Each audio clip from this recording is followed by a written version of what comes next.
오늘 운동은 오버헤드 프레스, 스쿼트 이렇게 두 가지 했습니다. 오늘은 스쿼트 가장 무겁게 한 세트가 188로 마지막 세트 7개까지 했습니다. 제가 조금 한 5달 전에? 한 5달 전에 190으로 8개가 PR이다 라고 해서 올린 것 보신 분들 기억하실 겁니다. 근데 현재 거의 그 정도 중량으로 그 정도 반복수로 그냥 훈련할 때 이렇게 채울 수 있는 정도가 된 것 같습니다. 물론 현재 다리의 피로도가 정말 높습니다. 다리가 힘듭니다. 저도 할 때마다 다리가 많이 지치고 힘들지만 이럴 때 바로 훈련량을 줄이는 것보다 지난번 영상에서 말씀드린 것처럼 어떻게 하면 조금 더 가벼울 수 있을까를 고민하면서 저는 합니다. 그래서 오늘도 하면서 오히려 165나 176이 훨씬 더 피곤하다고 느꼈고 마지막 세트가 오히려 더 할만했던 것 같습니다. 무겁긴 하지만. 그래서 여러분들도 항상 이런 마인드로 어떻게 하면 조금 더 가벼워질 수 있을까. 특히 스쿼트가 그런 부분이 많습니다.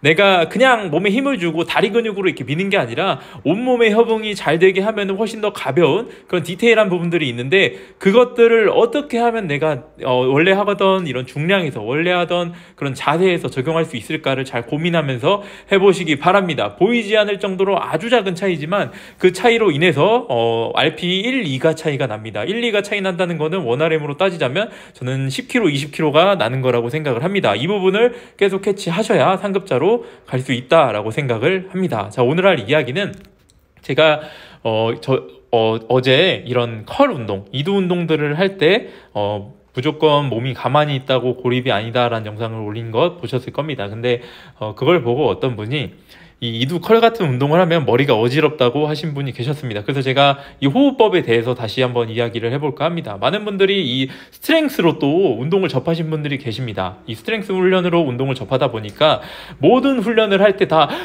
이렇게 몸을 이렇게 호흡을 잠가 놓고 하시는 분들이 계십니다. 근데 모든 운동은 이렇게 하는 게 아닙니다. 운동에 따라서 이 코어를 잡아놔야 되는 운동들은 그렇게 코어를 잡는 거고 그냥 자연스럽게 호흡하는 게 훨씬 더 효율적인 운동들이 많이 있습니다. 특히 이 코어의 안정성이 그렇게 필요 없는 운동들, 예를 들어서 사이드 레터럴 레이즈 하는데 굳이 호흡을 이렇게 참으면서 할 필요가 없습니다. 이런 운동들은 더더욱 더 뱉고 마시고를 자연스럽게 하면서 하셔야 합니다. 이 컬 동작도 마찬가지고 저는 풀업도 어떻게 보면 중량 풀업 할 때는 나도 모르게 코어에 이렇게 용을 쓰듯이 당기니까 그렇게 된다라고 생각을 하지만 저 같은 경우 요즘에 풀업을 할 때도 호흡을 나도 모르게 호흡을 안 하고 당길 때가 있습니다. 그러면은 저도 모르게 머리가 어지럽고 띵한 느낌이 나기 때문에 그냥 자연스럽게 뱉으면서 당기고 이렇게 마시고 이런 느낌을 가져갑니다. 그래서 여러분들도 무조건 발살바호흡, 코어를 세게 이렇게 잠가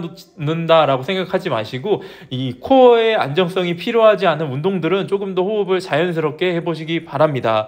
그게 훨씬 더 이 근육에 특히 고립 운동들은 근육에 포커스를 하기가 훨씬 쉬울 겁니다. 그래서 보면 보디빌딩 하시는 분들이 이런 발살바호흡 하시는 분들이 거의 없을 겁니다. 그게 왜냐면은 고립 운동을 할 때는 당연하게 그냥 자연스럽게 힘 들어가는 대로 호흡을 뱉고 마시는 게 맞기 때문에. 근데 우리 스트렝스 훈련할 때는 그렇게 너무 편안하게 뱉어버리면은 몸의 압력이 다 빠져서 안정성이 떨어지기 때문에, 다시 말하자면 이 코어의 안정성이 많이 필요한 운동들을 할 때는 너무 편안하게 뱉으면 코어의 안정성이 떨어지기 때문에 그때는 호흡을 잡고 하시기 바랍니다. 근데 제가 또 초보자분들에게 많이 해드리는 말씀은 이 코어를 잡는 걸 또 너무 이렇게 힘으로 잡으시는 분들이 계신데 자, 그거는 좋은 방법이 아니라고 생각을 합니다. 제가 이 영상 처음에 말씀드린 것처럼 똑같은 반복수, 똑같은 무게, 똑같은 자세인 것 같은데 그 안에서 훨씬 더 협응이 잘 되는 게 있다는 것 들은 거 기억하실 겁니다.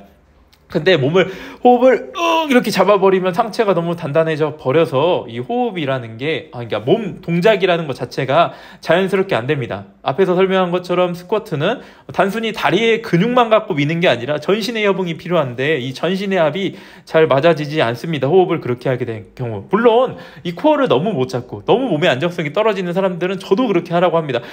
이렇게 세게 잡으라고. 근데 내가 만약에 더 그 윗부분을 노리고 있다, 나는 더 잘하는 걸 배우고 싶다, 더 연습하고 싶다라고 한다면 호흡을 그런 식으로 잡는 게 아니라 맞아서 코어는 코어 나름대로 속안에서 힘을 주고 겉을 쥐어짜는 게 아니라 몸 속안에서 가둬놓고 그 다음에 동작에 집중을 하는 게 훨씬 더 효율적입니다. 이 두 가지를 구분할 줄 알면 훨씬 더 운동이 쉬워집니다.